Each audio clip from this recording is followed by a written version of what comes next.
o assunto de hoje é o artigo, né, o trabalho de Eduardo Viveiro de Castro. Como eu falei no vídeo, tem vários outros que participam dessa. E tem outros pesquisadores, outros antropólogos aí que trabalham com ele cita, né? Tem a Aparecida Vilar, a professora também do Museu Nacional do Rio de Janeiro. Tem a Tânia Lima, né? Que são pesquisadores. Então, ele não está trabalhando sozinho. Tem um grupo assim, razoável, né, de pesquisadores com ele, e ele está se apoiando no trabalho dessas outras pessoas também. Mas o fato é que esse trabalho do Eduardo Vieira de Castro foi a coisa assim mais impressionante que surgiu na antropologia, talvez em todas as ciências humanas no Brasil nas últimas décadas. É o trabalho, é a contribuição assim mais significativa, né, das humanidades brasileiras para a cultura mundial mesmo, das últimas décadas. É um trabalho realmente muito assim, de grande impacto, né, de grande significação. E ele traz à luz aspectos que dizem respeito não só ao modo como os índios vivem, à cosmologia indígena, mas tem implicações também para a cultura brasileira como um todo, porque esses traços da cultura indígena brasileira foram incorporados em boa medida pela cultura americana. Claro que se vocês são de famílias assim de descendentes, sei lá, italiano, alemães, esses imigrantes que vieram para o Brasil no século XIX, né? Então, na família de vocês esse impacto não foi grande. Mas para os brasileiros que estão aqui, que são descendentes assim de portugueses, né, que vivem há mais tempo, o impacto foi muito significativo. Então a gente tem assim aquela cultura mais antiga, né, do Nordeste, do Rio de Janeiro, e que foi muito influenciada pelo convívio com os índios. Então, claro, isso é um traço da. Existe um certo perspectivismo que perpassa a cultura brasileira como um todo. E isso aparece em alguns fenômenos, assim, né? Da cultura brasileira, como, por exemplo, o carnaval, que eu já tinha mencionado aqui antes, né? No carnaval a gente tem essas brincadeiras, né? Com as perspectivas, né? Então tem o pobre que se veste de rico, o certinho, né? Que se veste de malandro, né? O homem que se veste de mulher, sai dançando, enfim, essas inversões, né? De perspectivas que são assim parte das brincadeiras do carnaval. E existe uma fluidez muito grande na cultura brasileira. A cultura brasileira tipicamente é conhecida assim por essas misturas, né? Misturas de culturas, de perspectivas diferentes. Então isso vale assim. Isso a gente vem. Outro dia, por exemplo, eu estava vendo eu conversei com um ex-colega meu de doutorado, que é japonês. Foi meu colega nos Estados Unidos, e ele disse que os judocas japoneses, a equipe olímpica, por exemplo, de judô japonês, gosta de treinar com os brasileiros. Eles gostam de treinar para as Olimpíadas contra os brasileiros, porque eles não conseguem definir direito qual é o estilo dos brasileiros, né, no judô, porque é uma mistura. Então, então é diferente, sei lá, de lutar judô contra os russos, né, que é aquela força bruta, sei lá o que é, sei lá, lutar contra outros japoneses, em que eles têm aquela técnica Ô, refinada. Rogério, cortou a Sim, ligação bem na hora que tu falou por que os japoneses gostam de lutar com os brasileiros. porque os brasileiros não têm um estilo, eles não conseguem identificar qual é o estilo dos brasileiros. Não conseguem identificar qual é o estilo dos brasileiros, é uma mistura. E isso é uma característica típica, né, da cultura brasileira, isso aparece em muitos aspectos da cultura brasileira. A cultura brasileira é misturada por exemplo, a religiosidade brasileira é uma mistureba, né? Então, né, tem aquelas lavagem lá das escadarias da igreja do Bonfim na Bahia. O que é aquilo? É uma manifestação de religiosidade afro, católico, o que é aquilo? A mistura. Então, isso tem, assim, muitos aspectos, tá? Isso é uma, em parte, uma herança dessa herança na cultura brasileira da tradição indígena. E o Eduardo Vieira de Castro diz isso já estava, mas isso está registrado na literatura há muito tempo, né? Desde, sei lá, 100 anos já há registros dessas características da cultura indígena, mas ela nunca tinha sido sistematizada e apresentada assim de maneira inteligível, coerente, né? E isso foi o grande trabalho que o Eduardo Vieira de Castro e outros fizeram na antropologia brasileira. Então, é um trabalho realmente de primeira grandeza, eu acho, na minha opinião. Não sei o que vocês... Se alguém gostaria de fazer algum comentário sobre isso.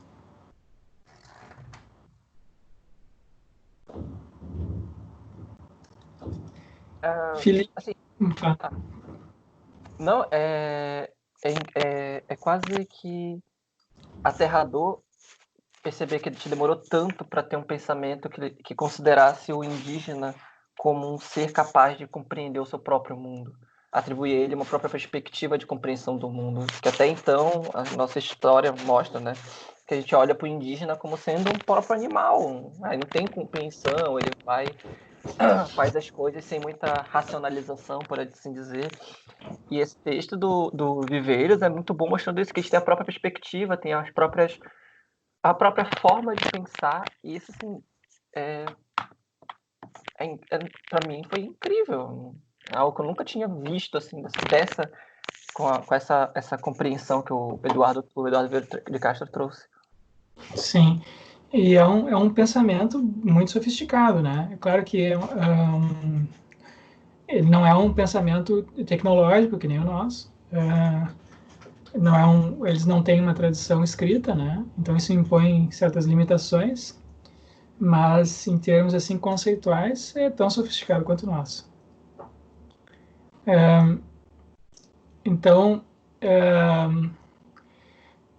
vamos lá. Alguém mais? Felipe, tu que é ativo aí nas artes, na cultura brasileira, tem algum comentário? Gostaria de dizer alguma coisa? Não, imagina, na verdade eu fico pensando com Sellars e com Nietzsche, né? E essa visão do ameríndio, ela tem muito a ver com a imagem original do Sellars. O Sellars tem a imagem manifesta e a imagem científica, mas ele tem uma outra imagem, que é a imagem original, em que os humanos veem tudo é pessoa, né? A imagem manifesta vai ser um refinamento disso no sentido do objeto, ou seja, na imagem original tudo é sujeito, né? E sim, na imagem manifesta já se desloca para o objeto, né?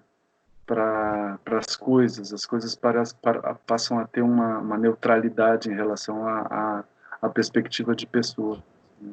Sim. A imagem científica, bom, vem em outra direção.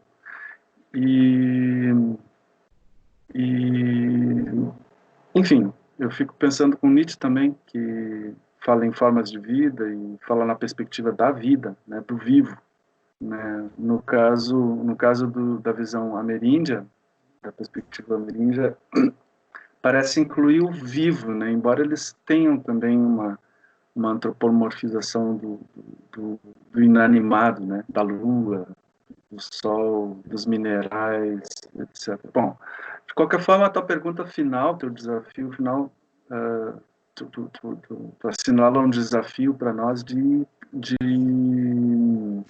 um critério de objetividade que atenda a essa diversidade de perspectivas ou de alternativas, em termos de cosmologia, de visão de mundo. Eu queria saber, na verdade, eu me pergunto se esse critério de objetividade não seria um critério que atenda a essas cosmologias, não seria um critério de objetividade que inclua o outro. Pois é que está, né? A maneira de colocar a questão já é enviesada, né? A maneira que eu coloquei ele já é enviesada, né? Eu acho agora vendo assim. porque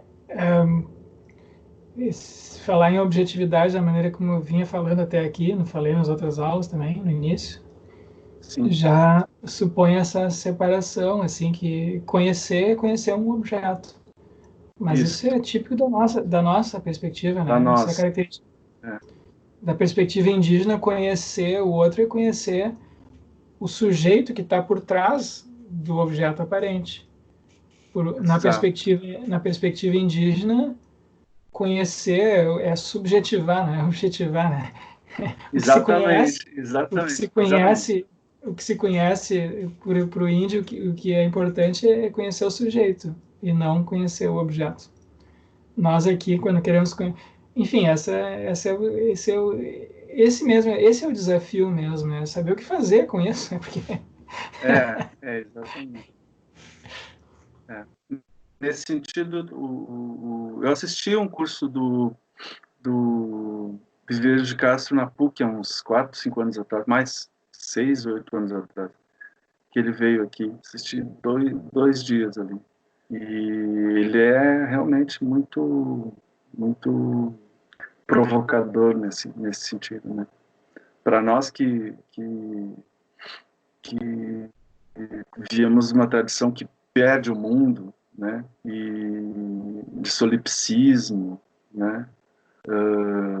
Em relação ao outro, né? Já era uma porção de... Bom, enfim, esse é um tema maravilhoso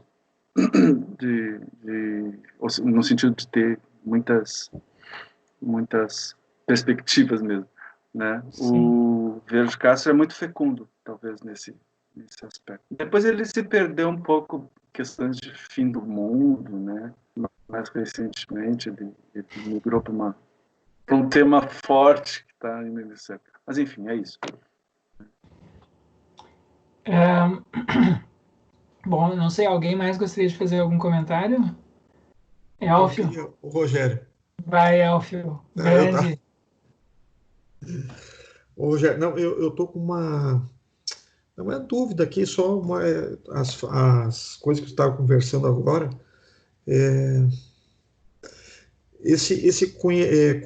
Conhecer objetivamente, né? Falou conhecer ou transformar um objeto, tem que sempre usar a palavra objeto. Mas em todo caso é o seguinte, qual é a relação e se isso ajuda? Porque assim, existem, digamos assim, objetos com consciência, objetos, né? Objetos assim que são sujeitos que têm alguma consciência, objetos que não têm nenhuma consciência, objetos que têm alguma forma primitiva de consciência, né? Então, assim, em que digamos assim,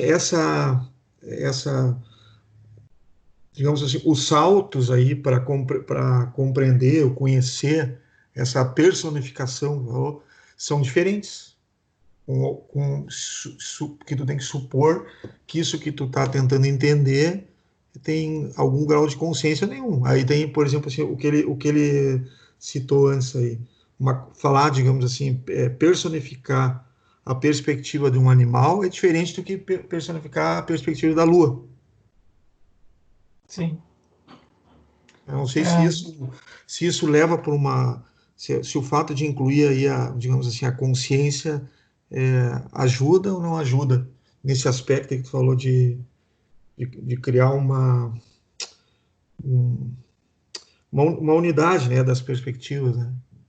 Eu não sei se dá para ter uma unidade das perspectivas. Isso eu não... Mas o problema é o seguinte: quando a gente está falando de qualquer coisa, a gente sempre fala da nossa perspectiva.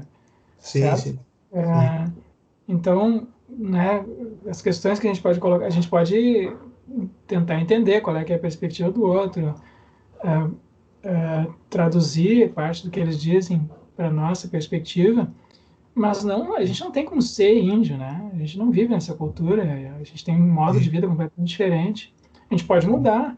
Um de nós aqui, de repente, pode passar a viver, ir lá e viver com nem os índios, né? Passar um tempo lá e aí ficar um pouco parecido com eles. Mas isso é diferente do que nós estamos fazendo aqui. A gente está olhando de fora, né? Sim. Então, qualquer pergunta que a gente faça, qualquer colocação, afirmação, é sempre uma colocação a partir da nossa tradição, do nosso esquema conceitual, da nossa perspectiva. E Então, talvez não haja uma unificação Não, possível. Eu eu acho usei a que palavra, eu usei um conceito bem forte, errado, na verdade. Eu tinha pensado uma coisa como uma continuidade e não unidade. Porque se tu é, pode, digamos assim, para conhecer, tu vai personificar, mas essa personificação é sempre contínua com a tua forma, com a tua perspectiva, com a tua forma de consciência. Fora disso, tu nunca vai conseguir personificar nada. sim, é que Eu tá, pensei assim né? numa continuidade, não unidade. Unidade é um termo, aí eu acho que totalmente fora de propósito. Então, é que tá, na nossa tradição, conhecer é conhecer objetos, certo? Assim, na nossa tradição, os gostos, as preferências, os vieses particulares atrapalham o conhecimento, as emoções até. Sim, sim, sim. É inevitável, a gente tem tudo isso, né? Nós temos, não tem como ter conhecimento sem emoção, sem viés, sem preconceito, faz parte. Sim. Mas a gente tenta, né? O ideal assim do conhecimento da nossa tradição foi se livrar o maximamente possível disso, né? Então a gente tem uma perspectiva que não é uma perspectiva, é o ponto de vista de lugar nenhum de Deus Sim, sim. e que tá completamente separado da criação, da natureza. Então, esse é o nosso ideal de conhecimento. Então, tem um... então é curioso, né? Como essa nossa tradição, assim, de objetividade, de ciência mesmo, ela é, em parte, herdeira de uma certa teologia, né? Da teologia, assim, que tem um Deus separado da natureza e a criação é uma criação única. Então, né, as criaturas, a gente conhece as criaturas, o ideal de conhecimento das criaturas, da natureza, é o ideal divino, transcendente. Então, isso é que motiva, assim, né, a gente tem, assim, as atualizações disso nos últimos 100 anos, aí, desses projetos de ciência unificada, né, coisas assim. Sim. Mas, enfim, em última análise, o que tu estaria conhecendo seriam objetos, né? Como Deus conhece as suas criaturas, ele olha de fora, de fora. E é assim que o cientista olha para a natureza, de fora. E para o índio, não. Para o índio, o mundo não é feito de objetos. O mundo é feito de sujeitos. Uhum. E então, né, eles não têm essa mitologia da criação que nem nós temos, que no início enfim, havia corpos ignorantes, né? Alguns corpos depois desenvolveram consciência pela evolução darwinista, e aí nós temos a cultura e assim por diante. Então, o que nós temos de comum com os outros animais é a natureza animal. Sim. E o que nos distingue do resto da natureza é a cultura, a consciência, a capacidade de cooperação, que nem diz o Thomas Elmer. Sempre tem esse algo mais que os seres humanos têm, que, que ou foi, né, introduzido por Deus, né, ou evoluiu, né? Mas enfim, tanto num caso como no outro, nós temos uma natureza animal comum e um algo mais que é acrescentado e que nos torna únicos, que é a alma ou a cultura. E né, para os índios não é assim. Para os índios não tem uma animalidade comum. Não existe uma animalidade comum. O que é comum é a humanidade. Para os índios, Sim. os animais são tão humanos quanto nós.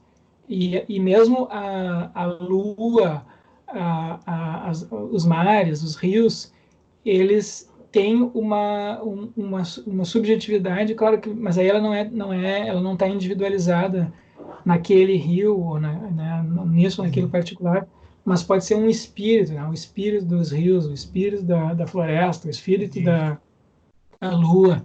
Então eles tratam em termos assim não diretamente observáveis, mas tem sempre uma subjetividade por trás. Então o mundo em que eles vivem é um mundo povoado de sujeitos. Não é que nem nós, em que o mundo é um mundo de objetos Uhum. e eu estou aqui, eu sou um sujeito, eu tenho que saber se por trás né? Eu tenho que, né, saber, para mim, o que se apresenta, né? Que nem aquele, a fantasia, né? Solipsista, né? Será que eu estou sozinho? Será que eu estou sozinho no mundo? Né? Será que o mundo é tudo produto da minha mente? Só tem objetos aqui ao redor, fantasias minhas, e não tem nenhum outro sujeito aí, por aí? Essa é a fantasia, esse é o, o calcanhar de Aquiles, né, da nossa concepção de mundo, porque se o mundo é feito de objetos e essa subjetividade, a alma é acrescentada, então pode ser que eu esteja enganado, pode ser que só eu tenha isso, né, e outras pessoas não tenham, pode ser que eu esteja sozinho. E para os índios é o contrário. Para os índios, isso não tem como ser colocado, porque o mundo, na mitologia deles, o mundo é feito de sujeitos. Né? Então, o desafio para eles é o de saber, né, é o de conseguir se isolar dos outros. A fantasia assim deles eles não conseguem se isolar dos outros, entendeu? Eles estão sempre num mundo povoado por sujeitos. Então, para o índio, então qualquer coisa que eles façam na floresta, por exemplo, o sujeito lá vai, corta uma árvore, sim, mas isso aí é um sujeito, tem um sujeito ali, então pode ter consequências, né, sociais, políticas, porque afinal de contas eu estou lidando com outros sujeitos e as consequências são imprevisíveis. É uma ação, digamos assim, de política, ou de, né, que nem o Eduardo Vieira de Castro diz assim, de direito internacional, né, de relações públicas. Qualquer interação na natureza não é uma interação com objetos, é uma interação com outros sujeitos. Então, mesma coisa que se eu vou assim no Congresso Nacional lá, se eu falo alguma coisa, tem consequências políticas, né? E para os índios, qualquer ação, mesmo que eu esteja aparentemente sozinho na floresta, eu nunca estou sozinho na floresta. Eu nunca estou sozinho em lugar nenhum. Então, o desafio para eles é escapar dessa rede de tramas políticas, né? E conseguir ficar sozinho, fazer alguma coisa que não tenha reverberações negativas. Vocês entendem? Sim. É o contrário. É o contrário, Renato. Para nós, o desafio é encontrar o outro sujeito, né, que está por trás do objeto. Para eles, não. Para eles, por trás de qualquer coisa, qualquer manifestação, qualquer animal, qualquer planta, qualquer pedra, qualquer coisa, tem sempre um sujeito. O mundo é feito de sujeitos. Eles vivem num mundo assim tapado né, super povoado de seres humanos. Claro, eles não usam a palavra humano, né? Porque tem essas questões. Outras aí tem, enfim. Então eles têm uma perspectiva que é muito, muito diferente da nossa. Muito diferente. Rogério? Sim. É Felipe. Se poderia falar num panpsiquismo ameríndio, nesse sentido, o perspectivismo ameríndio seria um panpsiquismo, ou seja, tudo tem alma, né? Talvez, né? Talvez sim. Não tinha Se pensado nisso. se coloca a ideia de pensamento, a noção de pensamento conceitual nessa diferença, nessa distinção da perspectiva ameríndia com a nossa, em relação à nossa. Como assim, conceitual? O fato de eu viver no mundo de objetos e ter uma epistemologia diferente, como tu falaste, né, da deles, que é ir lá viver e se inserir no contexto e viver a vida do humano, do bicho. Eles têm o conceito em geral, o pensamento conceitual em geral é um pensamento conceitual referido a objetos, né, ao conjunto de objetos, classes, né. No caso, essa inconstância, né, da alma selvagem, a mente, ela permitiria uma apreensão conceitual das coisas, dos sujeitos, né, que eles percebem existem no mundo. Né. Inconstância, quando o Eduardo Vieira de Castro fala de inconstância da alma selvagem, ele está assim, se referindo à percepção que os portugueses tinham dos índios, né? Sim, que os índios... eu lembro que falaste. né, que os índios serem constantes, porque são fáceis de converter para o cristianismo. Fácil converter. Ele vai lá, ele se veste que nem o branco, ele né, ingere a hóstia, aprende a cantar os hinos lá da igreja, faz tudo. Aí na semana seguinte ele está lá na pagelança. Eles não entendiam, os portugueses não entendiam, eles achavam que era fraqueza de espírito. Mas, na verdade, o que os índios estavam fazendo ali não tinha nenhuma fraqueza de espírito, nem inconstância. O que tinha ali era uma atitude proativa, né, deles, querendo conhecer. O que é isso aqui que está aparecendo aqui para mim? O que eles estão dizendo? Então, vamos ver o que eles querem dizer. Vamos conhecer essa religião. Mas, para eles, o modo de conhecer é viver aquilo, é assumir os gestos corporais, fazer tudo que os outros fazem, né? Não é conhecer de fora. Tu tem que adotar aqueles modos afetivos, subjetivos, né? Então, modificar o teu corpo, de certa maneira, né? Então, isso que a gente herdou na cultura brasileira, né? Isso a gente herdou. É verdade. A gente tem essa proximidade, né, com os outros, né? Que inclusive, você pega na cultura japonesa, não tem isso, né? Nos alemães não tem isso, nos ingleses não tem isso, nos americanos não tem isso, mas aqui tem. Aqui tem essa, quase que, para quem vem de fora, é quase excessiva, proximidade excessiva, né? Sim. Na política, isso gera um desastre na política, né? Mas, assim, na cultura, na vida familiar, na vida, assim, pessoal, é maravilhoso, né? Comparado com a vida desses europeus, dos asiáticos, sim, nossa vida é de uma riqueza muito maior. Mas, em compensação, nossa política é um desastre, né? Pois é. Então, não tem... É que tá, né? Tem sempre perdas e ganhos, né? Mas, assim, conceitos, eu acho que depende do que se quer dizer com conceitos, né, Felipe? Porque tem vários conceitos de conceito, né? Assim, uma ideia mínima é que um conceito é uma capacidade assim, de discriminação, de fazer distinções, e isso certamente os índios têm, né? Com certeza. Claro. E é tão refinado quanto a nossa. Então, e a gente tem conceitos não só de objetos, mas também de pessoas, de ações, de eventos, né? Então, conceito não precisa ser caracterizado de maneira assim extensional. Um conceito pode ser caracterizado também de maneira intencional, né? Intencional, claro. Então, e a extensão do conceito não precisa ser objetos, partículas ou corpos, né? Materiais. Pode ser a extensão do objeto, podem ser eventos, podem ser fenômenos, podem ser sujeitos, enfim. Então, eu acho que é neutro aí com relação a essa questão. Perfeito. Enfim. Sim. Vamos ver quem mais que gostaria de dizer alguma coisa aí. Não sei se Vinícius, Jean, Rodrigo, Álvaro, Daniel, Alexandre. Sim? Eu cheguei a ler o Metafísica Canibais dele ano passado, ano retrasado. Aí eu lembro de algumas coisas, assim, e tá me ouvindo bem? Então, sim, pode falar. Tá. E agora eu peguei aqui para dar uma olhada, e parece que, então, para eles, como são sujeitos dispersos, não exatamente dispersos em um universo confuso, mas eles não estão organizados em um grande organismo, então a experiência que eles vão ter... um sujeito com o outro vai ser a partir de uma noção belicosa, né? Eles vão estar sempre guerreando, caçando, sendo caçado também, vai ser sempre uma relação mais beligerante, não? Não necessariamente, né? Porque tem as relações amorosas, afetivas, as relações familiares, né?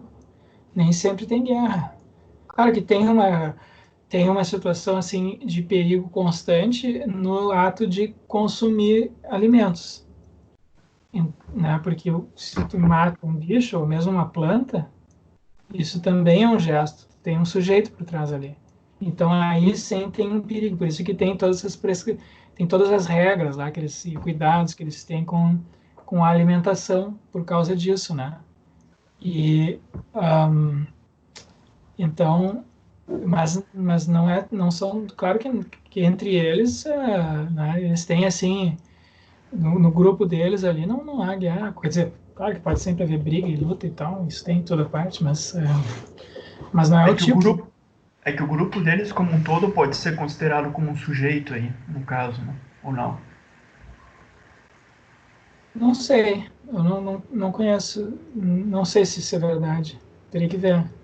Mas que tem, assim, ó, uma coisa curiosa, né, que eu queria chamar a atenção, não cheguei a falar isso na videoaula que eu gravei, eu só botei uma referência na página da disciplina para um outro artigo dele, do Viveiro de Castro, que é pronomes cosmológicos, se eu não me engano, deixis cosmológico, uma coisa assim.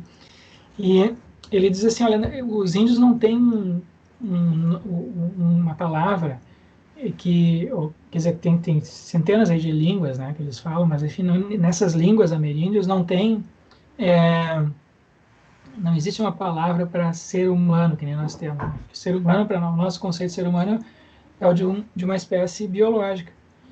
E o que eles têm são palavras que se referem ao grupo deles, tá? Então, sei lá, os Matsigenga, tá? Ou os Vari. Então eles têm a palavra que, tu é Vari, tu não é Vari, certo? Tu é Vari. Vari significa, só que Vari é a palavra que geralmente se traduz na língua Vari para pessoa, ou ser humano no português. Só que Vari, o significado de Vari não é ser humano, o significado de Vari é nós, certo? Pertence ao nosso grupo. Então, por exemplo, aqui nós aqui, né? Nós aqui não seríamos Vari, embora sejamos humanos que nem eles. E então, para se tornar um Vari, tu tem que ir lá viver com eles, comer a comida deles, né? Participar dos rituais deles. Enfim, aí tu pode se tornar um Vari. Então, o que define ser Vari ou não é o tipo de vida que tu leva, o tipo de comida que tu come, o tipo de ritual que tu segue, né? A língua que tu fala, essas coisas. Então, a discriminação, né, das espécies no mundo, as distinções conceituais que eles fazem, são distinções sempre perspectivas, é diferente de nós. As distinções conceituais que a gente faz são distinções que pretendem não ser perspectivas. Né? A gente diz assim, não, se algo é ser humano, isso não depende do que ele acha, do como é que ele pensa, né? Ele tem o DNA assim daquele jeito e, enfim, é ser humano, embora acho que não é. E a mesma coisa de um bicho, né? Sei lá, uma onça, um porco, um gato. Enfim, é um gato e fim de papo. Não depende de como ele é visto. E para os índios, não. Para os índios, tu tem o sujeito, o que é fixo no mundo deles é a subjetividade. Então, de certa maneira, é que nem o Vieira de Castro, assim, eles têm uma cultura única, todo mundo é humano, todo mundo tem a cultura humana. Existe uma variação de naturezas. Então, isso que eles chamam de multinaturalismo. As naturezas são muitas, depende do corpo que a pessoa tem.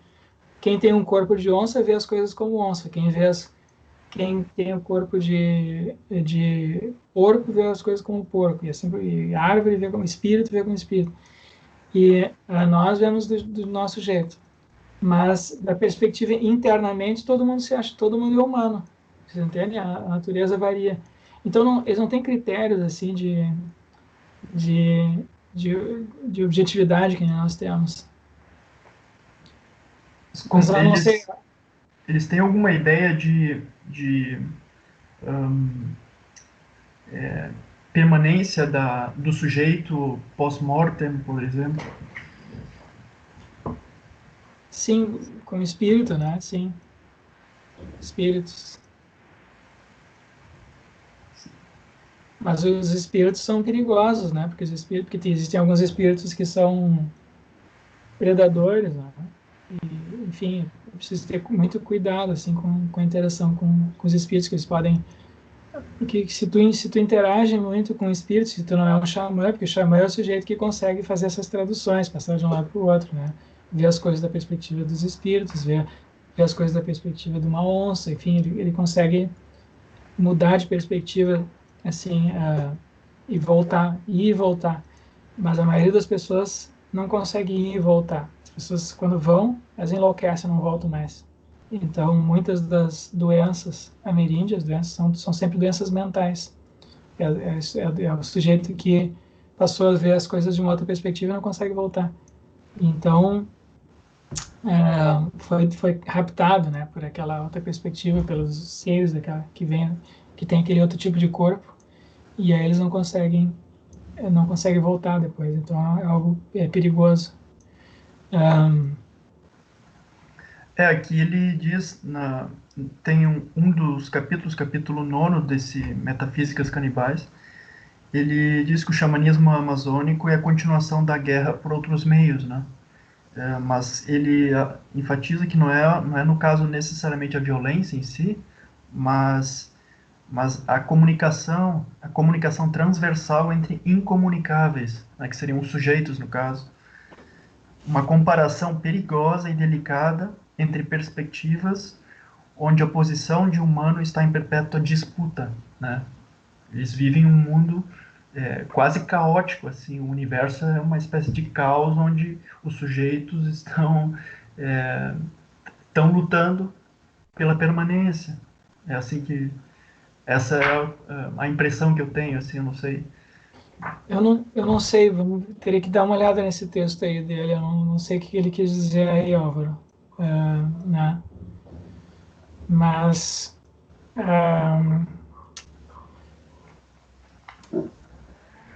sim, talvez sim, né? Mas o caos, a gente também vive num mundo caótico, né, Álvaro? Então isso não é uma diferença muito... Eu acho que não, a nossa civilização ocidental, ela parte de um princípio de unidade muito forte, assim eu vejo. O mundo é organizado de alguma maneira, é Deus que ordena, existe uma ordem global, e dentro dessa ordem global as almas percorrem certos dramas cósmicos. Já os índios eles não partem de um princípio universal, uma unidade, uma ordem, uma lei que padroniza todos os fenômenos. Então, por isso não existe uma direção, um sentido universal. É mais ou Sim, menos por aí que eu vejo. sim, não, nesse aspecto, sim.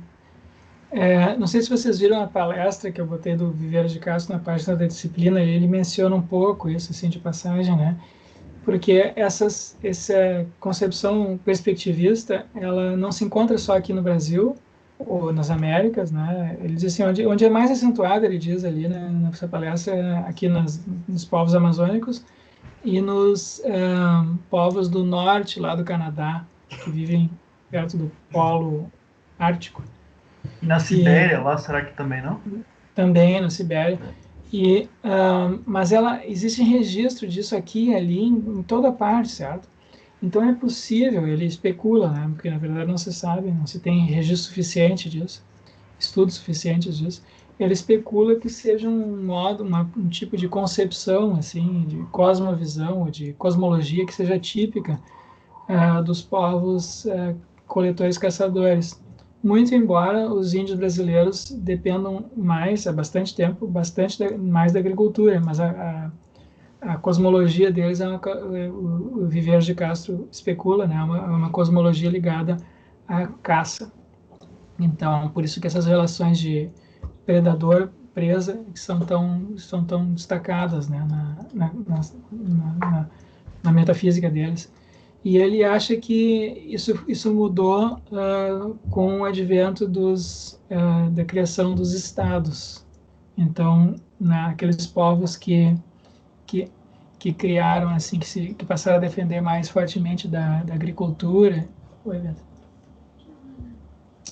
passaram a defender mais fortemente da agricultura e cresceram muito, como foi o caso dos astecas, aqui dos incas, né, e dos mesopotâmios. Então, esses povos gradualmente alteraram a sua cosmologia e passaram a ter uma espécie assim de Deus, ele fala de um Deus na Terra, um representante, um sujeito, um indivíduo, um grupo de indivíduos com com poderes assim semidivinos, né, vivendo entre eles. E aí a cosmologia evoluiu nesse sentido desses outros povos, né? Mas é claro, não se sabe quase nada da cosmologia dos maias e dos incas, porque eles foram mortos. Então, você pode especular, mas isso com certeza aconteceu na Mesopotâmia, né? Entre os egípcios também. Então, a gente tem esses indícios, mas isso é tudo especulativo.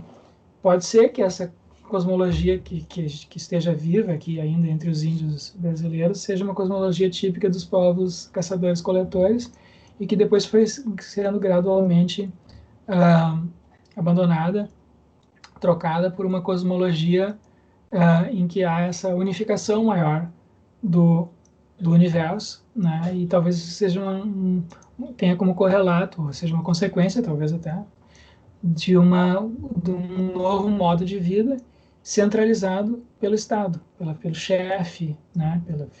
Enfim, por algum sacerdote, por alguma figura que passa a organizar de maneira centralizadora a vida das pessoas. Pode ser, né? Então, existe essa hipótese em antropologia, em paleoantropologia, enfim, em antropologia, contemporaneamente, é algo que está sendo investigado. Mas, sim, tem razão, Álvaro, eu acho que tem nesse sentido, né? A gente é um traço da nossa cultura achar que existem esses princípios unificadores. Leis da natureza, sem exemplo. Então, pode para quem é religioso é Deus, para quem é ateu são as leis da natureza, né? Então, de de uma maneira ou outra, a gente teria uma realidade que é minimamente ordenada, previsível, compreensível e uniforme. E agora, se o mundo, se o universo é povoado de sujeitos, quer dizer, de agentes livres, então a imprevisibilidade é muito maior, certo? Então, acho que sim, eu acho que tem razão. Bom, Alexandre, Vinícius, Jean, Rodrigo, querem dizer alguma coisa? Sim. Não sei se vocês estão... Não, gostei bastante da leitura do teu vídeo também, Rogério. Acho que foi uma boa escolha trabalhar com o Viveiros de Castro. Acho que, de fato, ele é um antropólogo assim, que é uma grande referência. Eu acompanhei o trabalho dele um pouco à distância, embora venha da área de ciências sociais, mas em função de não estar tão vinculado à antropologia, mas sempre vi que, pelo menos nos meios ali da Universidade Federal do Rio Grande do Sul, ele sempre flutuou muito bem entre os professores e havia muito apelo ao trabalho dele, né? E não é à toa que foi elogiado pelo Lévi-Strauss, não é coisa para qualquer um.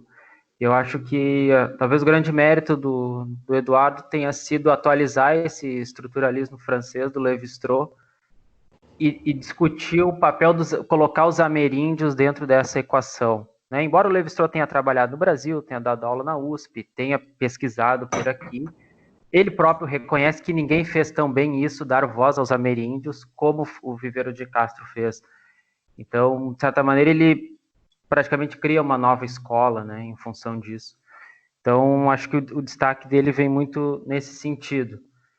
Não vem ao caso, né, discutir se ele é ou não estruturalista, não é isso que está em questão, mas o fato assim dele carregar essa tradição de mais de 70 anos que aposentou de vez a ideia de que os europeus racionais são superiores aos povos indígenas, eu acho que isso fez dele, talvez deu a ele um destaque por renovar os trabalhos nesse sentido. E eu gostei muito aqui dessa citação que ele faz do Philippe de Collat, né, que é um francês também, que diz que o referencial comum a todos os seres da natureza não é o homem enquanto espécie, mas a humanidade enquanto condição. Então, assim, dar humanidade a todos os seres, eu acho que é o grande destaque. E aí me parece que, diferente da perspectiva ocidental, que trabalha nessa lógica de uma verticalização, a perspectiva ameríndia faz o contrário, ela trabalha numa horizontalização, ela dá espaço efetivo para todos os outros seres no mesmo plano horizontal. E eu fiquei, sim, até o Felipe, eu acho que colocou isso, né? Fiquei, sim, com a ideia do panpsiquismo aqui rolando um pouquinho após essa leitura. Essa ideia, assim, de que há uma intencionalidade na natureza e em diversos outros seres me pareceu uma espécie de um proto-panpsiquismo. O Viveiro de Castro não cita isso, mas também me levou um pouco a pensar sobre isso.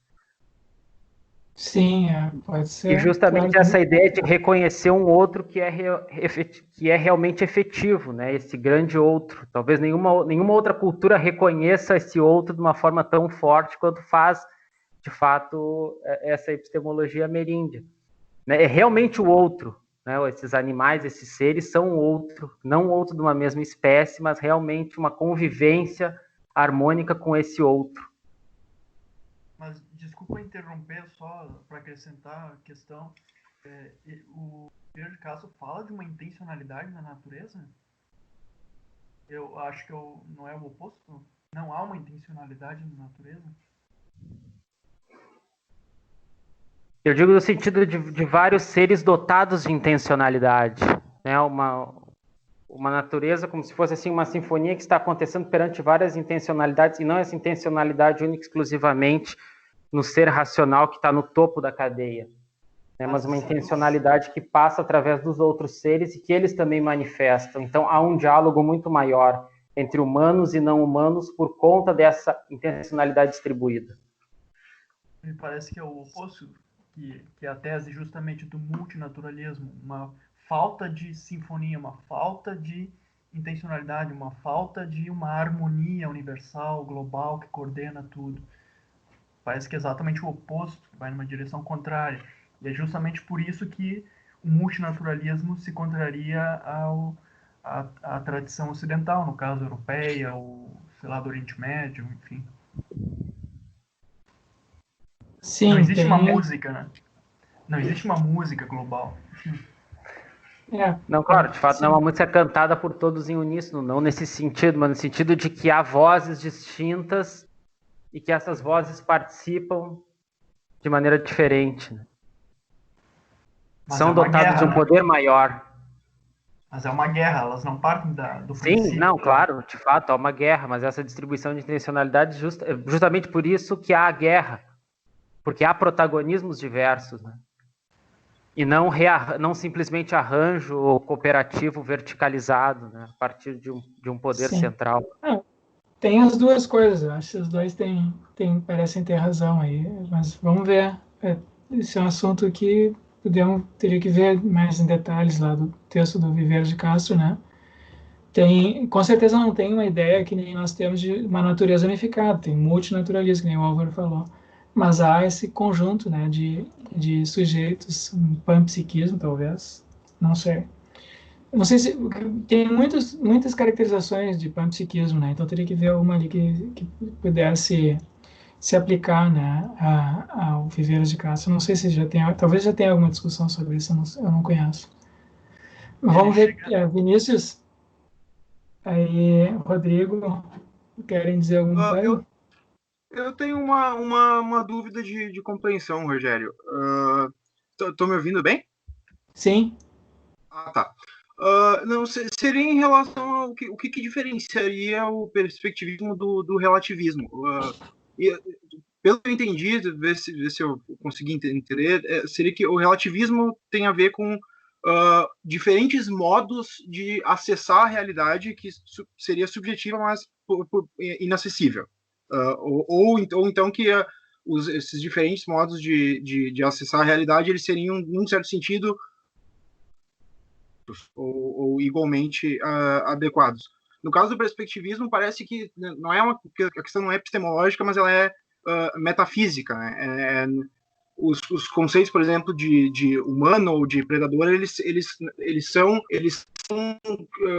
de fato, se pode afirmar que eles têm uma contrapartida ontológica na natureza das coisas, mas que isso se constitui de maneira relacionada. O humano, ele é humano para os outros humanos e é predador, sei lá, para os peixes ou assim por diante. E o mesmo poderia dizer em relação ao que a gente chama das outras espécies, né? Então, no caso, é na relação entre, por exemplo, a onça é o predador do ser humano e o ser humano é predador de uma variedade e a gente pode dizer que essas categorias elas são ontológicas, mas elas se dão em termos relacionais entre os diferentes tipos de sujeitos que existem, digamos, na natureza. Essa é a ideia?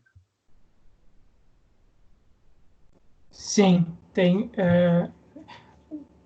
Então ele começa com o relativismo cultural, ele contrasta, né? Eu vejo que contrasta o relativismo cultural, que é a nossa cultura hoje é relativista nesse sentido, né? A gente meio que está impregnado desse relativismo cultural hoje em dia. Quer dizer, se a gente diz assim, a nossa mitologia, a nossa mitologia diz o seguinte: a gente tem um conjunto de seres humanos espalhado no mundo afora, e os seres humanos são todos iguais, mas têm culturas diferentes. Então, né? E aí os juízos que a gente faz no interior de uma cultura sobre se é certo, sobre errado, são relativos àquela cultura. Mas os referentes dos juízos são objetivos, são corpos, né, no mundo, são eventos no mundo. E então não existe o relativismo cultural diz respeito a como interpretar o que acontece no mundo, mas o mundo é fixo. O mundo é o mundo, a natureza é única. Para nós a natureza é única, né? E eu posso ter divergências lá com... A gente vai ver, mas agora, na semana que vem, na outra aí, divergências, por exemplo, políticas, né, entre duas pessoas, ou morais.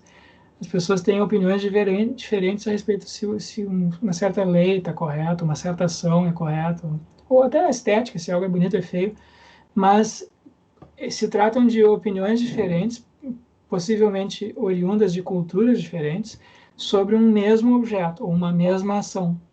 Então, a gente a gente tem divergências a respeito de um mesmo objeto. Então, os índios, o perspectivismo ameríndio, ele não postula uma natureza única, né? Aquilo que uma perspectiva, a perspectiva corporal engendra uma natureza. Não existe uma natureza em sentido absoluto. Que nem tu falaste, o conceito de natureza, ou as naturezas, ou os indivíduos, só tem como ser identificados relativamente a uma perspectiva.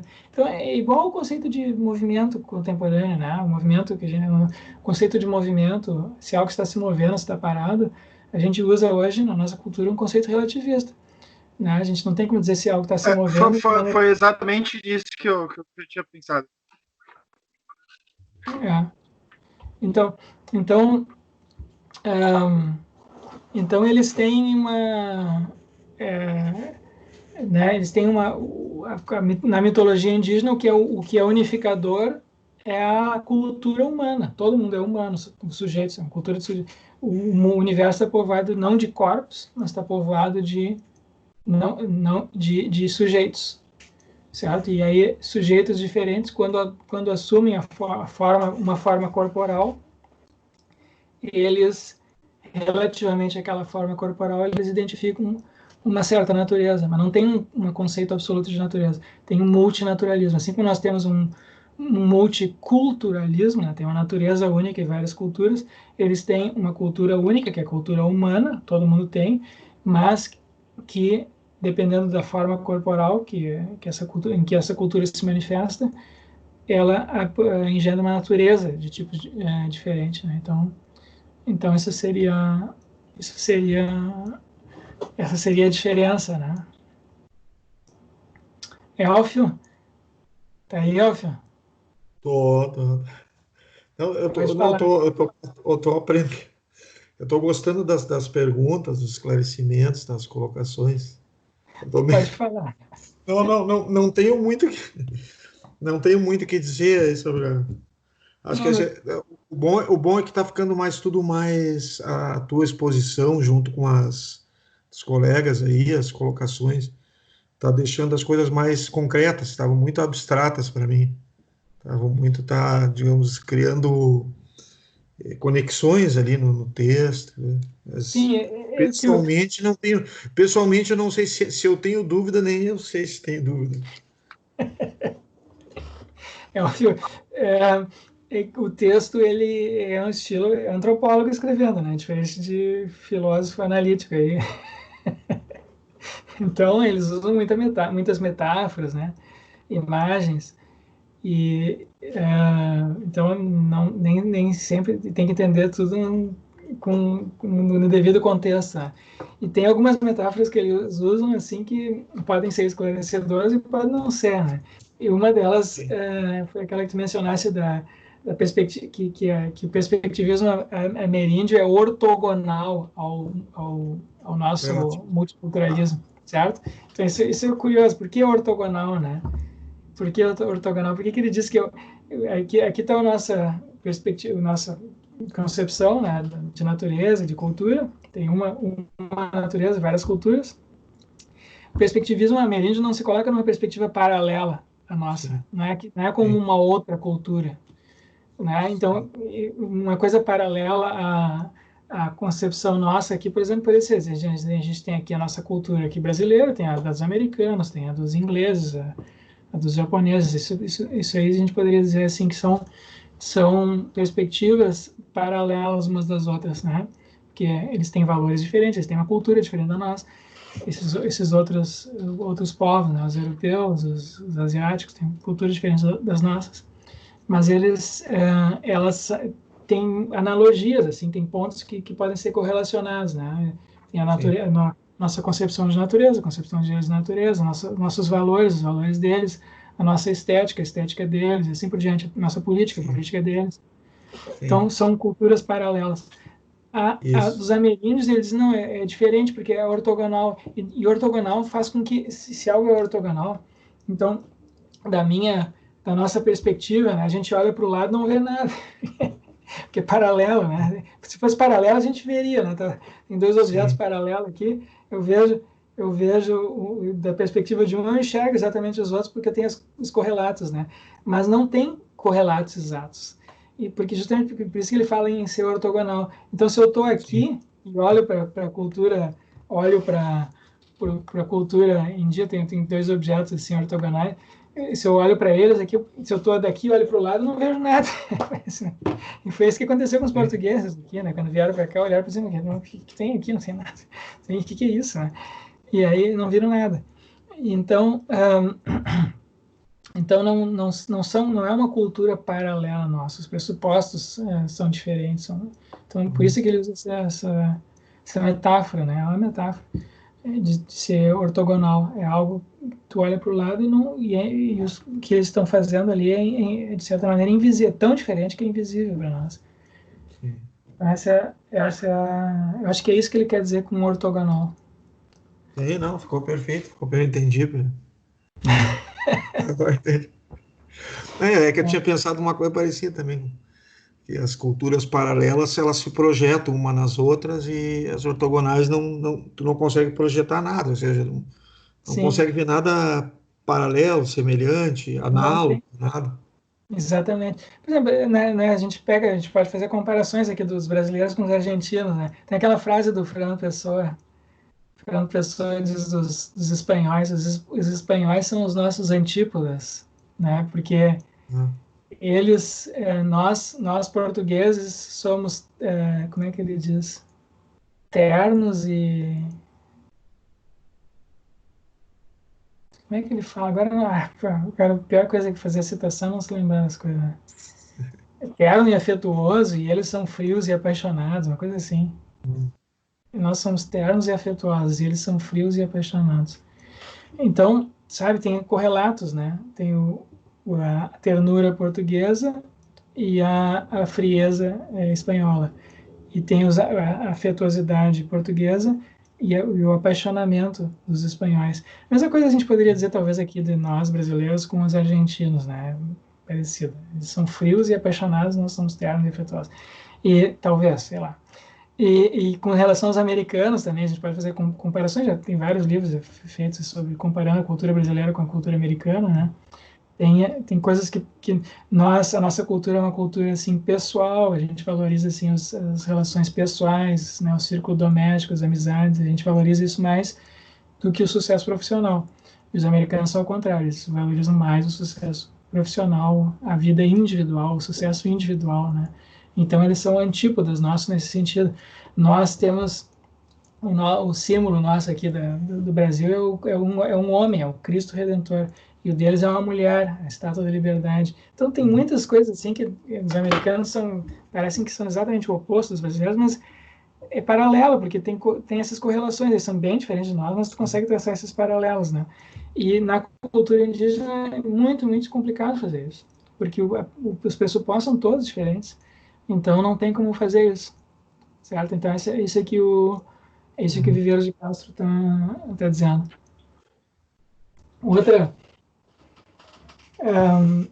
Outro aspecto, outra coisa que eu queria comentar não sei se alguém mais gostaria de dizer, tem algum comentário a fazer ou colocação? Rogério,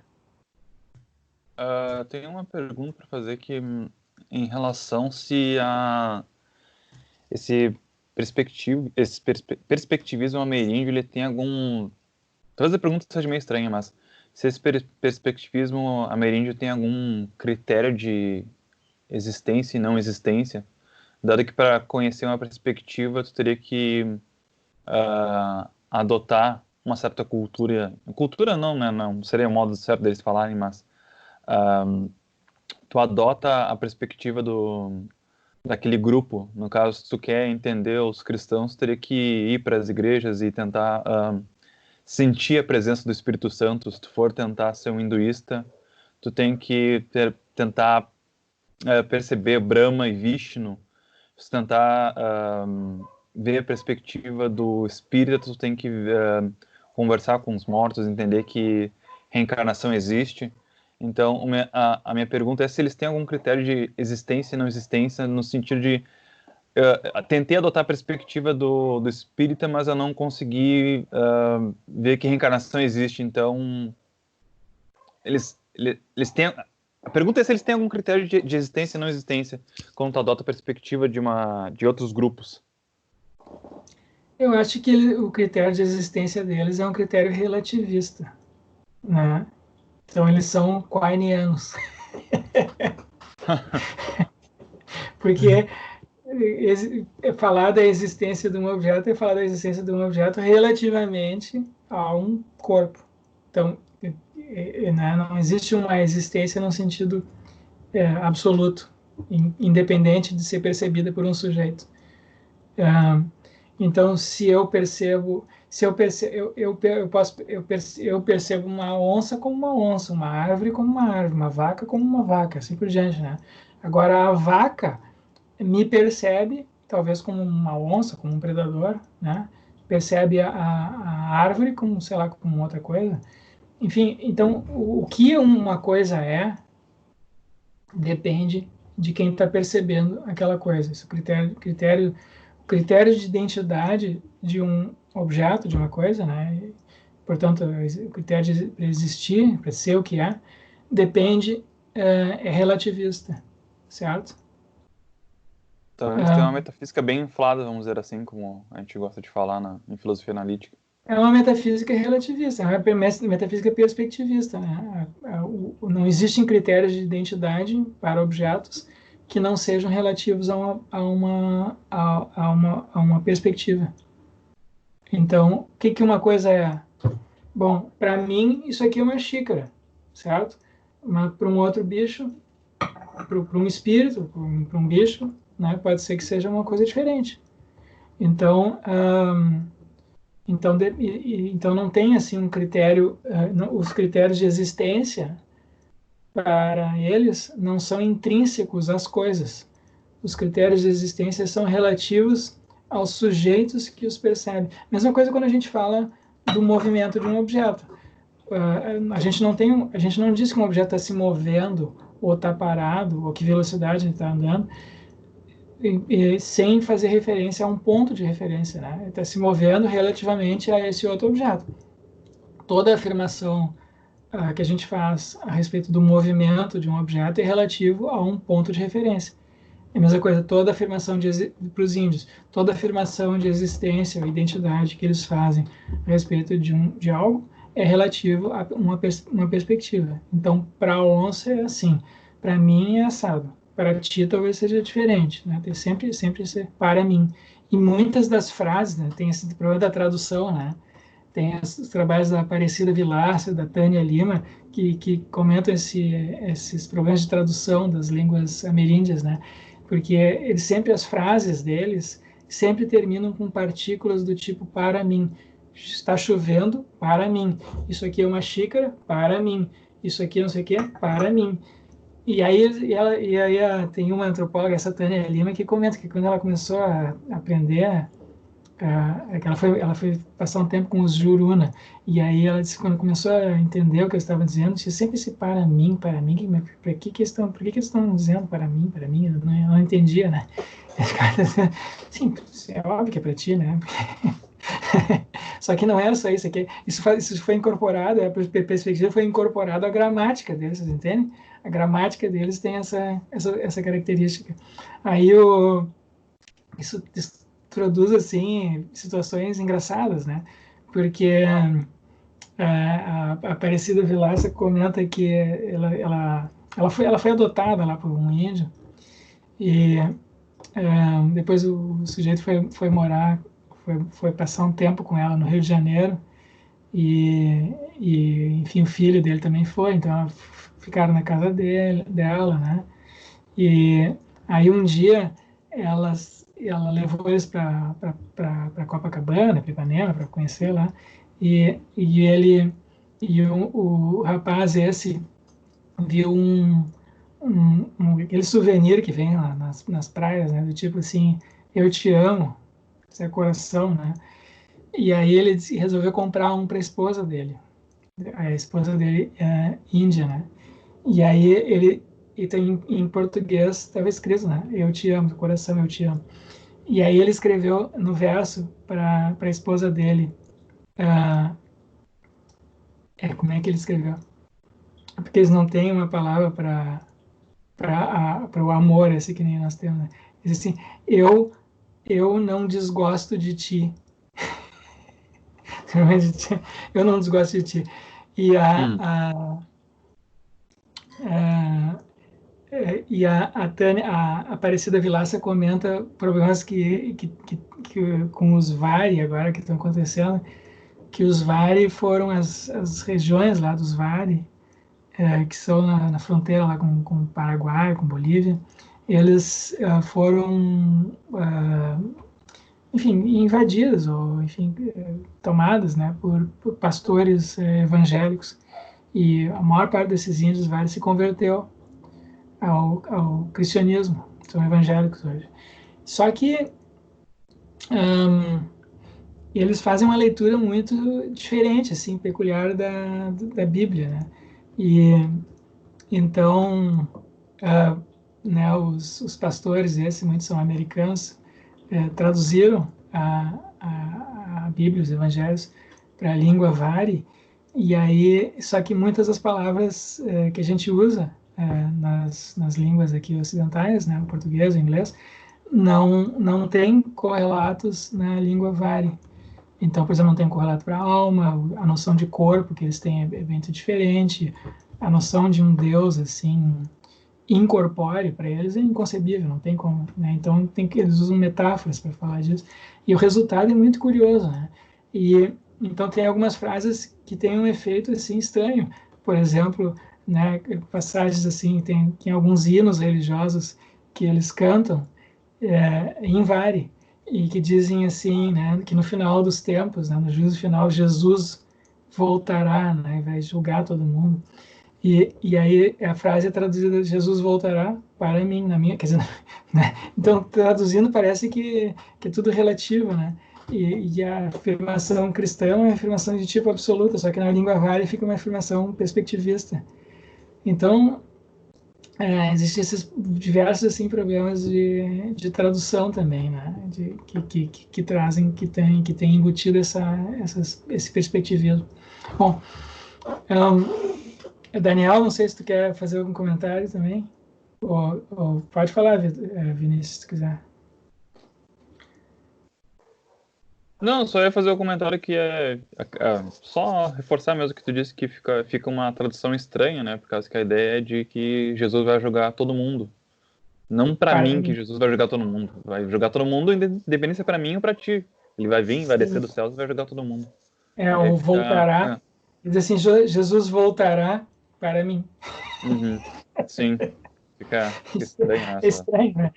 Porque é estranho falar assim, né? Da perspectiva cristã, não é isso que está sendo dito, né? Mas isso não tem como ser dito literalmente na língua vari ou nas línguas ameríndias, porque todas as afirmações são afirmações perspectivistas.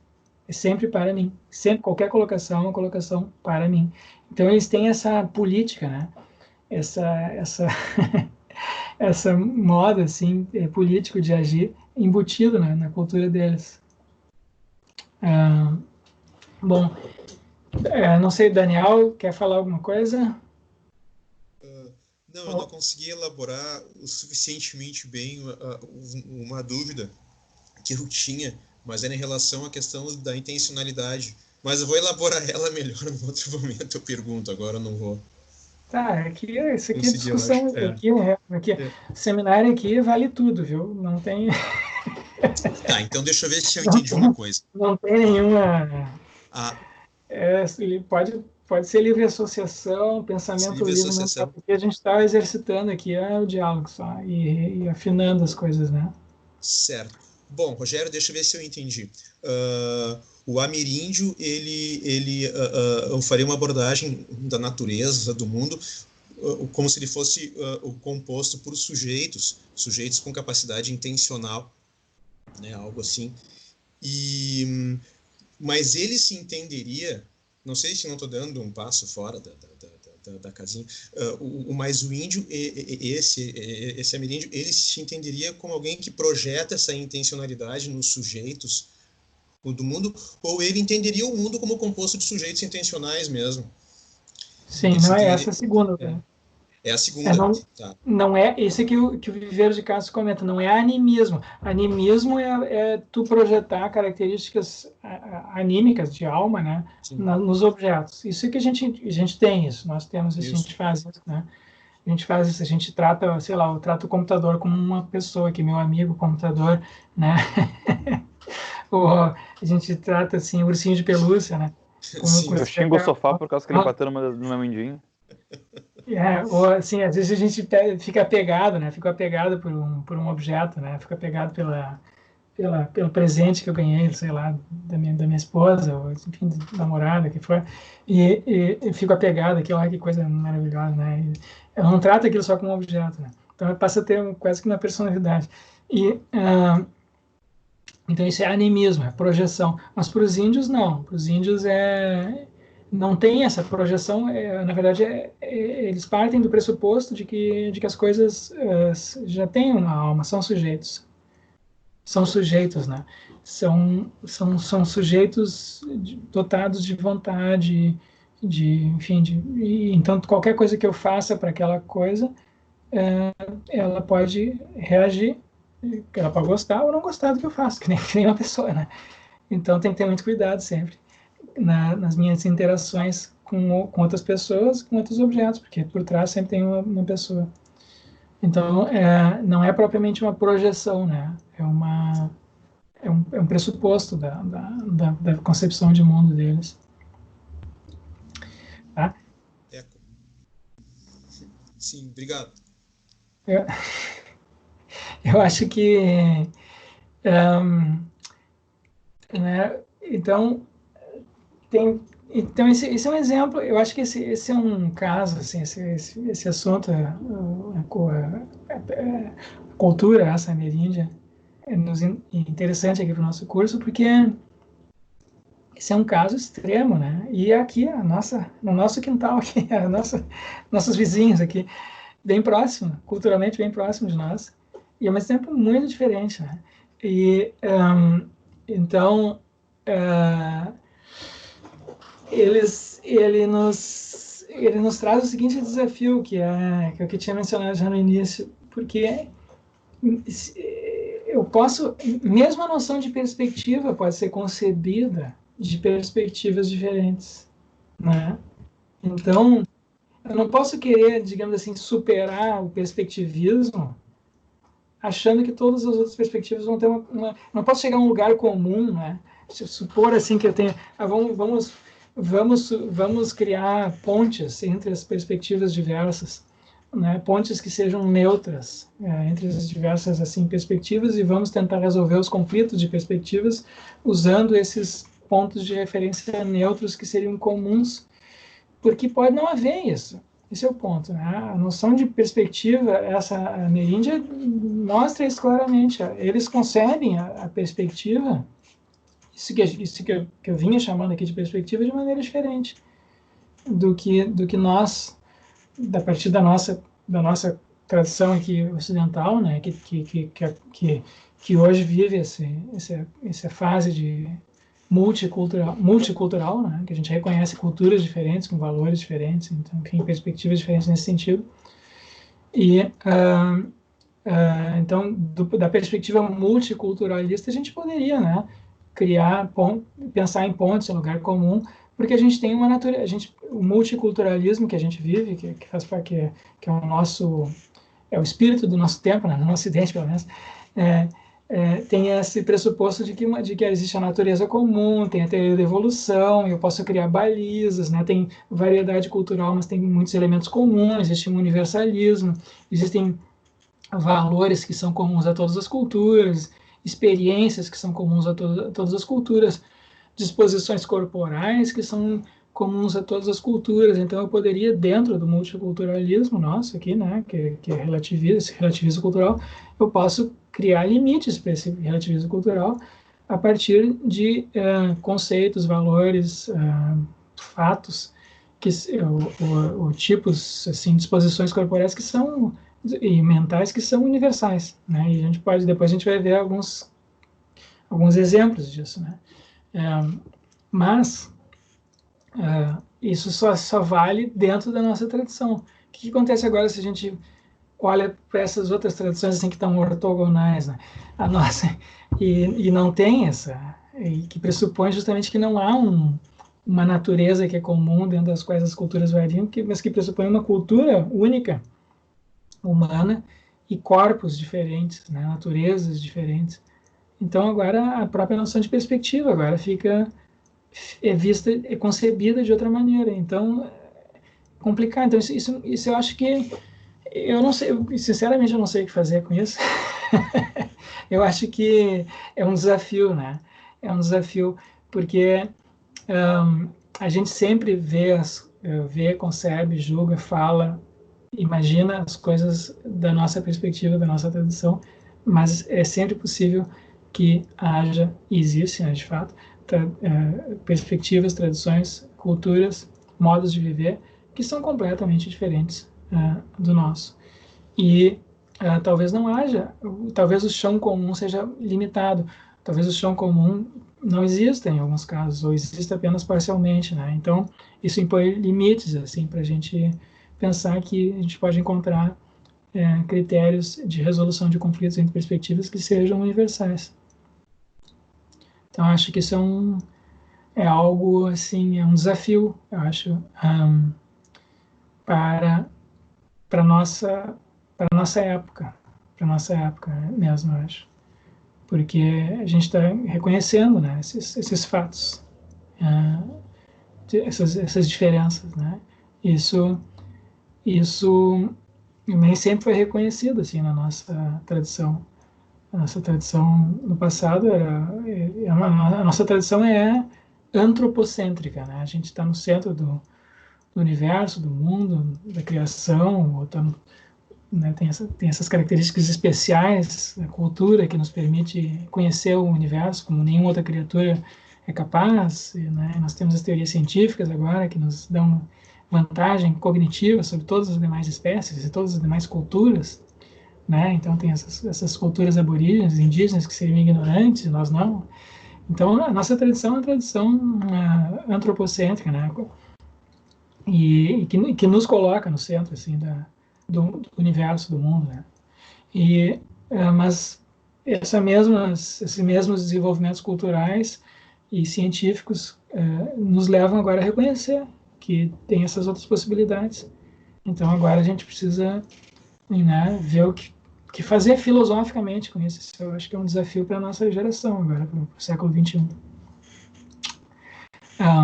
Não sei se alguém tem alguma sugestão sobre como proceder, ou são céticos. Elfio diz alguma coisa. Ah, não, eu estava me lembrando. Eu só estava associando, já que tu liberou que pode fazer associações, né? Eu Não, estava aqui vale associando tudo. a Isso mesma aqui, dificuldade de entender, por exemplo, uma cosmologia de ET.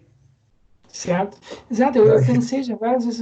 daí, Imagina, tinha, aí me lembrei de um filme, aquele, acho que é o Marte Ataca, Contra-Ataca, não sei, que os caras fazem toda uma preparação para receber, acho uma coisa pomposa, para receber o marciano lá.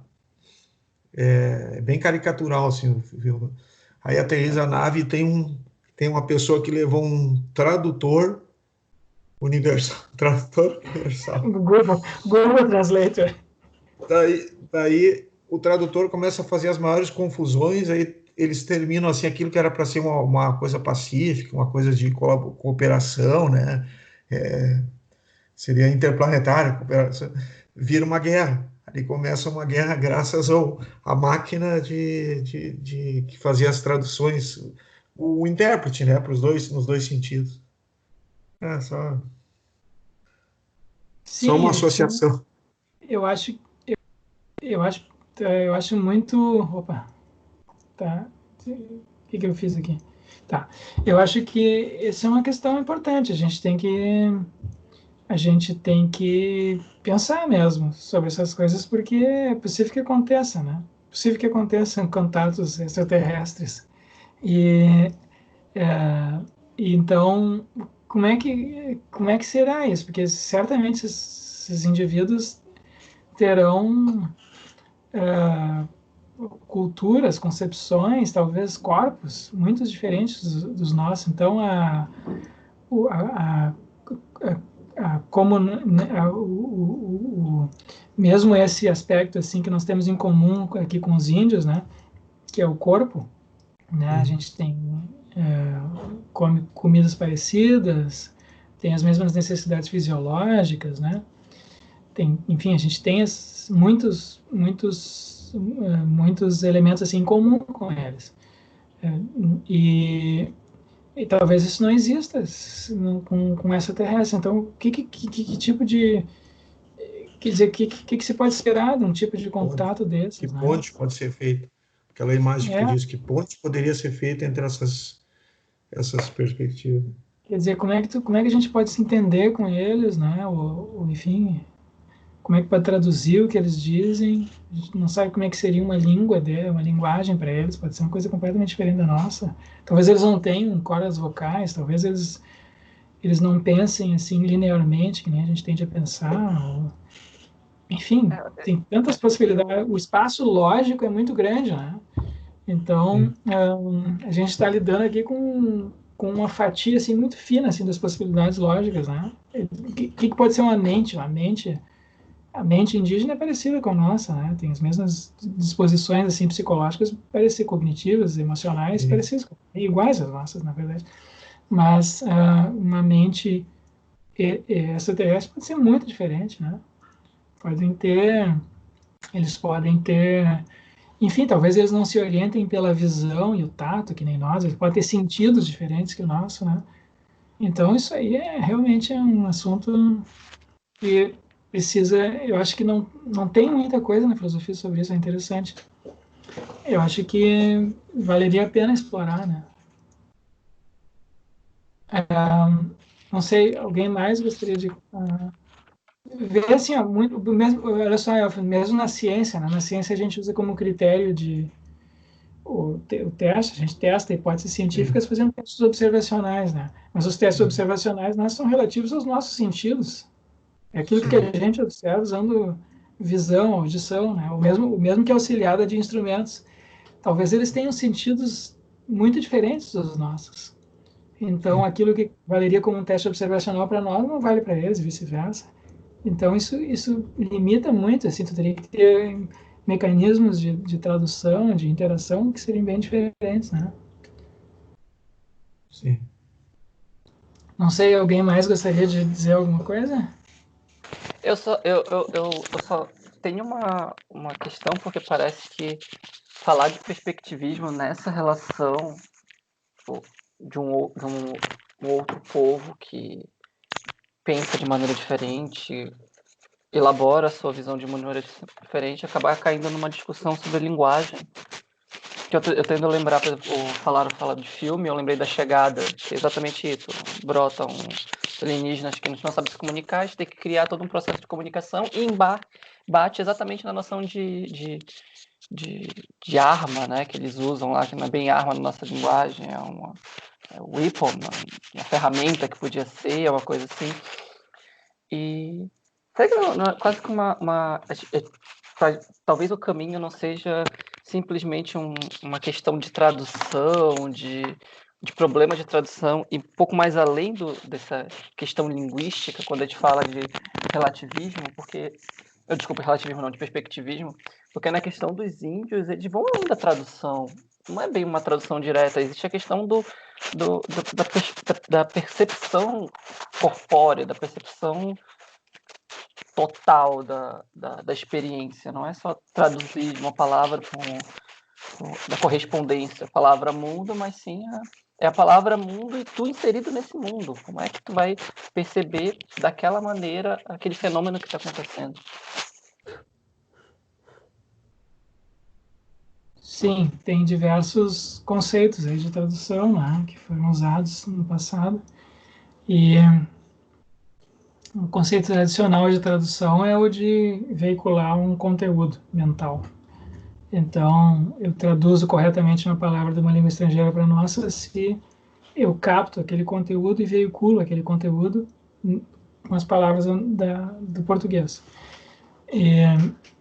Mas, enfim, esse é um conceito assim problemático, né? Difícil de sustentar, porque a gente só chega a esse conteúdo, a gente atribui um conteúdo a uma palavra estrangeira depois de já ter feito a tradução. Então, o conteúdo é postulado.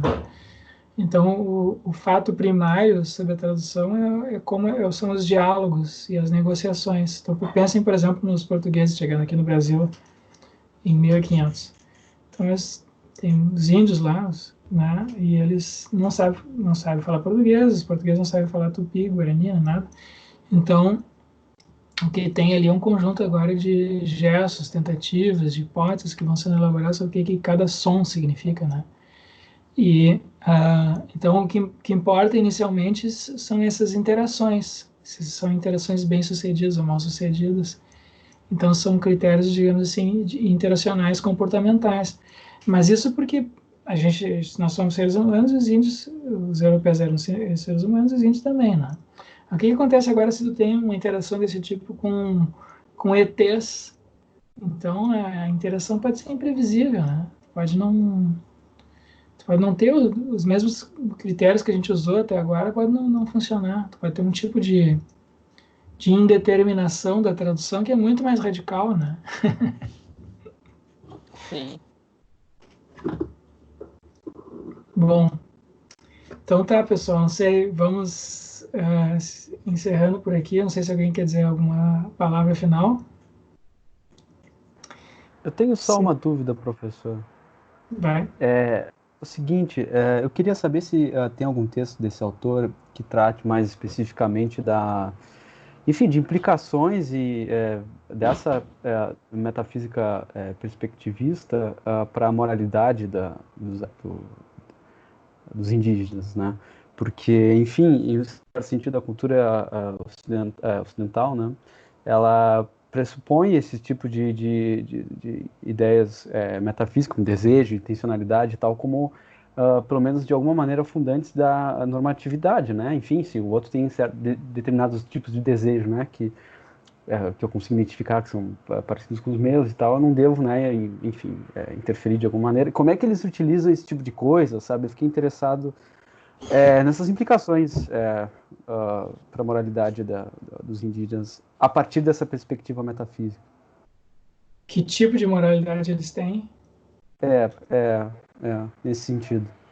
Em que sentido eles levam em conta moralmente falando, né? Esse tipo de ideia de que os outros seres possuem algum tipo de intencionalidade e tal. Sim, vamos ver, eu não conheço. A parte que eu conheço é mais dessa da cosmologia, da metafísica, né? Mas vamos ver se eu achar, eu coloco na página de disciplina e menciono para ti depois. Eu acho que a consequência principal é que a consequência principal é que para eles as relações entre os seres, né, diversos seres, são relações de tipo mais política, né? Como as relações, por exemplo, mas isso é que o Viveiro de Castro explicitamente diz, né? Ele diz que as relações dos seres humanos com os outros animais, ou de uma tribo com outra tribo, porque a minha tribo é humana, os outros são estrangeiros, que nem os índios com os brancos, né? Então, será que, né, eles não são nós? Então, então eles são relações de tipo do direito internacional, certo? Não tem um código, um direito assim, uma constituição internacional, né? Não existe uma constituição internacional. A ONU não é um estado que nem aqui o estado brasileiro é para os estados aqui, o Rio Grande do Sul, Santa Catarina, etc. Né? A gente tem a União no Brasil, tem leis que valem em todo o Brasil, depois tem leis estaduais. A ONU não é assim, né? A ONU, tudo que a ONU faz depende do acordo das partes. Então é simplesmente um órgão de coordenação, enfim. Então não tem, enfim, isso que se chama de direito internacional é um conjunto de acordos entre indivíduos autônomos. E as relações dos índios com as outras espécies, né, com outras tribos, com indivíduos que são brancos, enfim, que não pertencem à tribo deles, né, eles são relações desse tipo também. Então, né, potencialmente belicosas, né, não tem essa. Agora, eles têm também disposições morais idênticas às nossas, porque a gente sabe disso porque todos os seres humanos têm, né? Foram herdados aí dos primatas. Esse é o trabalho do Tomazello mostra isso, o trabalho depois do Robert Sapolsky mostra isso, também um pouco do Jonathan Haidt, que a gente tem emoções e sentimentos morais que são universais para todos os seres humanos, né? Então, os índios têm esse sentimento de justiça, injustiça, igualdade, empatia, lealdade, né? Liberdade, a valorização da liberdade, a desvalorização da opressão, essas coisas. Ninguém gosta de ser preso, né? Eles também não gostam. essas coisas fazem surgir nos seres humanos, indígenas ou não, por igual, certas disposições que depois, emocionais, sentimentais, que tornam possível a vida em grupo, cooperativa, né? A vida deles é tão cooperativa quanto a nossa. Então, eles têm valores e disposições morais parecidas com as nossas. Agora, a cultura deles, a interpretação disso é muito diferente da nossa, né? Então, eles não têm, assim, uma teoria moral, ou não tem teorias morais como a gente tem, né? Eles têm essas concepções assim perspectivistas. Então eles inserem na cultura deles essa noção de para mim é assim, para ti pode não ser assim, né? Tem essa atitude mais política presente em todo momento e respeitadora, né, dos limites assim do reconhecimento, né, de que tu é um indivíduo independente muito mais do que nós. Aqui existem diversas tradições e teorias morais na nossa tradição que dizem, não, as coisas são assim, porque Deus diz que é assim, e vai ser assim, ou a razão, né, kantiana, é assim que é, o imperativo categórico decidido, então a tua vontade não importa, importa o imperativo categórico, tu vai obedecer, fim de papo. E isso eu acho que isso aí não tem nas culturas indígenas. Então, da mesma maneira que o Brasil não pode dizer para o Bolsonaro, não pode dizer para o Trump o que ele vai fazer, né?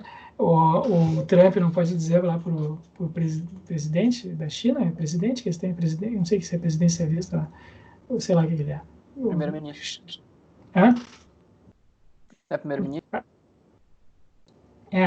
Bom, enfim, não tem como dizer para os chineses o que eles têm que fazer, né? Porque não tem uma lei nem internacional. Então, na moralidade, há várias teorias da nossa tradição que se colocam acima, né, da vontade dos indivíduos e dizem assim, é assim que as coisas são, objetivamente. Então, tem que obedecer, porque é imoral não fazer isso. E eu acho que eu ficaria surpreso se a gente encontrasse alguma coisa assim nas culturas indígenas. Fica complicado falar em liberdade, em verdade, esses ideais, essas virtudes que nós temos, virtudes morais.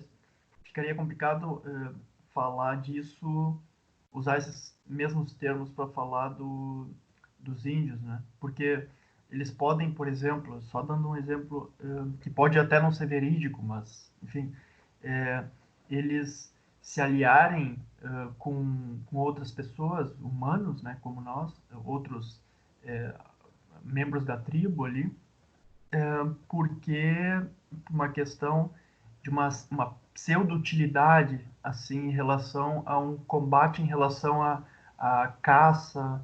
Eles se aliariam, eles se unificariam em tribos para poder caçar melhor, ou algo nesse sentido, assim, não sei. Só para mostrar a dificuldade em si, que eu vejo em se usar esses termos como verdade e tudo mais para falar da moralidade deles. Por isso que fica a questão minha também em relação a... Achei muito, muito boa essa última questão do colega aí sobre a moralidade. A palavra verdade é complicado até na nossa tradição, né? Tem vários conceitos de verdade. Tem uma assim que predomina, que é a concepção correspondentista de verdade, mas tem outras, né? E essa concepção correspondentista é uma concepção metafísica, né? Então, é um tema assim difícil, né? Mas certamente eles têm critérios de correção, né? Tá certo, tá errado, isso é assim, não é assado. Mas ele sempre é um critério de correção perspectivista, é assim para mim, certo? Né? Talvez a tua perspectiva seja diferente da minha. Talvez tu esteja vendo as coisas agora da perspectiva de uma onça. Né? Isso é possível, né? Então, aquilo que a natureza é assim para mim, mas para ti pode não ser, porque talvez tu esteja nesse momento vendo as coisas de maneira diferente. E eu não tenho como dizer, eu estou certo, tu está errado, porque do ponto de vista perspectivista, as duas pessoas podem estar certas. Então, eu não tenho esse critério de verdade absoluta, né? Uma pretensão de um critério de verdade absoluta. Qualquer critério de verdade, para eles, tem que ser um critério de verdade perspectivista, relativo a uma perspectiva. Então, é bem diferente do nosso como critério, assim, correspondentista, metafísico de verdade. Porque para o critério correspondentista de verdade funcionar, tem que ter um mundo único, né? Que uma correspondência entre o pensamento, a ideia, enfim, o que for, a proposição e o mundo.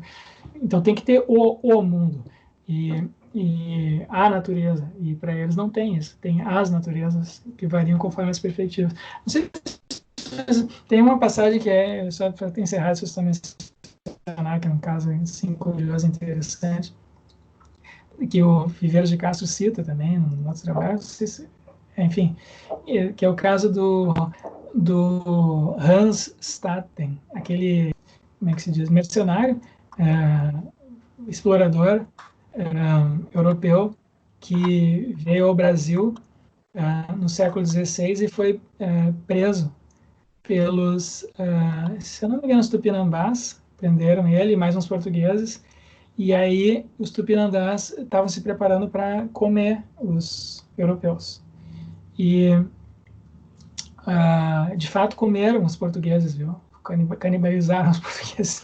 E aí o Hans Staten, ele entendia um pouco, do que os índios diziam, e ele começou a se comportar de uma maneira tão horrível, assim, tão covarde, né, da perspectiva dos índios, que os índios ficaram, sei lá, acharam que não valia a pena comer eles, e aí ele começou a dialogar, e eles foram adiando a cerimônia lá, que eles iam iam comer o Randstad, e no final das contas ele acabou sobrevivendo e voltou à Europa e escreveu um livro que ficou famoso na época, e, enfim, todo mundo na Europa leu esse livro, e né, ele foi comentado, por exemplo, por filósofos, o Kant comenta, outros filósofos importantes que comentaram esse livro, causou muito impacto na mente europeia, na cultura europeia, da época do Iluminismo, né, um pouco antes, século XVII, enfim.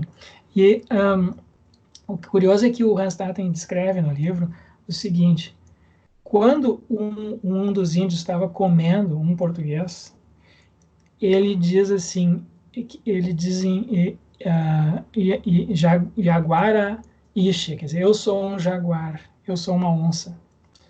Então, quando o índio estava comendo o português, ele estava vendo aquela carne que estava sendo comida como uma onça vê um ser humano, vocês entendem?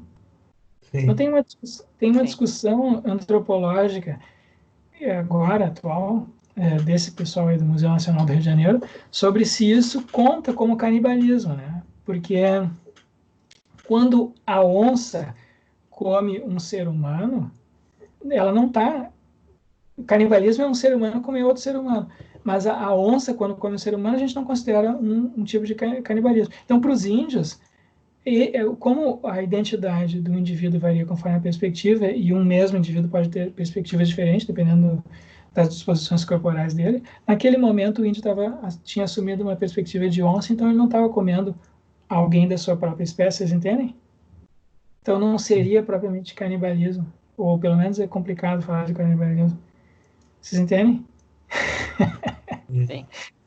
Tem todos esses nuances, assim, realmente é um assunto muito interessante e complexo, né? Qualquer simplificação aqui é burra. Mas, enfim, vamos adiante, tá? Podemos voltar a esse assunto, né, na próxima semana, mas eu acho que eu coloquei no cardápio aí da disciplina agora um texto do Sowell, se não me engano, Thomas Sowell.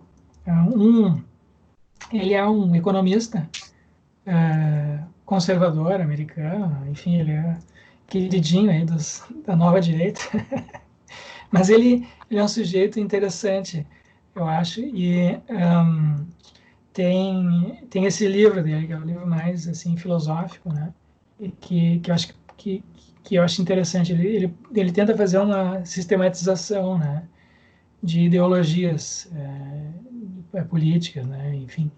E então ele tenta sistematizar algumas perspectivas assim que foram prevalentes na nossa cultura, e é disso que vamos falar, ler, discutir na semana que vem, tá bom? Qualquer coisa vocês me escrevam, tá?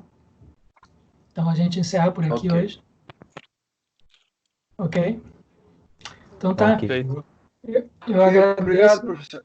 Olha aqui, vocês têm que ficar realmente bem. Esses assuntos que a gente está falando aqui são assuntos assim super especulativos e incertos, então vocês têm que ficar muito à vontade aí para falar ou para apresentar comentários, dúvidas, enfim, seminário livre mesmo, tá?